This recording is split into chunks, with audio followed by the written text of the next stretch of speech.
His Excellency Mohammad Barkindo joins me now, the Secretary General of OPEC. Thank you so much for joining us. Good oil prices we've seen in the last while. Are you very encouraged to see this strength come back into the market? We're all very encouraged to see that the rebalancing process is on course. We are all encouraged that all participants producing countries in the Declaration of Cooperation keep in faith with this declaration, with their high level of performance in terms of conformity. We are also encouraged by the response of the industry. We are beginning to see confidence returning to this industry. We are beginning to see investments coming back, especially in long-term cycle projects. At the same time, we have also seen demand growing robustly. And so in sum total, I think the industry has turned a very positive page in history once again. Now, we've seen some good results coming out, third quarter results from the IOCs, and I know you've been talking here at ADIPEC with many of the CEOs. What are you hearing from them? Yes, you can see them here at ADIPEC all smiling, in better mood than last year.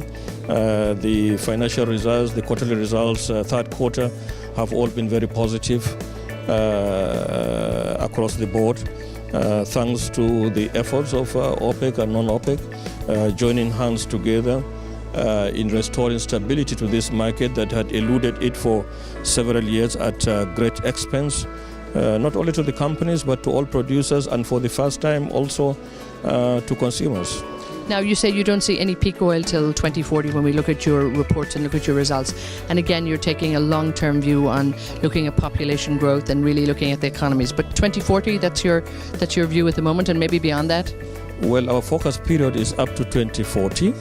And what I said is that in our world oil outlook that we have just released, within this time frame, we cannot see peak demand for the reasons that I have given.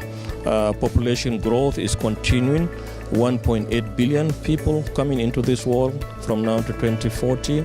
At the moment, energy poverty is still a huge challenge in developing countries. 1.1 billion people have no access to electricity. Over 2 billion have no access to cooking gas or heating oil.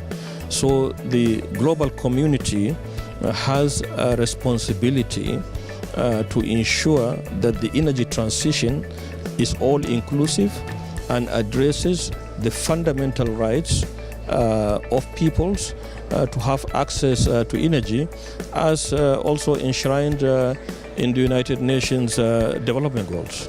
And finally, just very quickly, you're always welcome here at ADIPEC. They have the red carpet out for you. How important is this as a gathering for you? ADIPEC has turned out to be the biggest oil and gas industry event with over 10,000 delegates at this year's conference, more than 100 countries participating and companies exhibiting. It has no doubt established itself as the premier global industry event, and OPEC for two successive ADIPECs now have been participating actively, and we intend to continue to participate. Not only because Abu Dhabi or the United Arab Emirates is a key member of OPEC, because they also deserve to be honored by the presence of the global industry. Thank you. Super. Thank you so much. Thank you so much.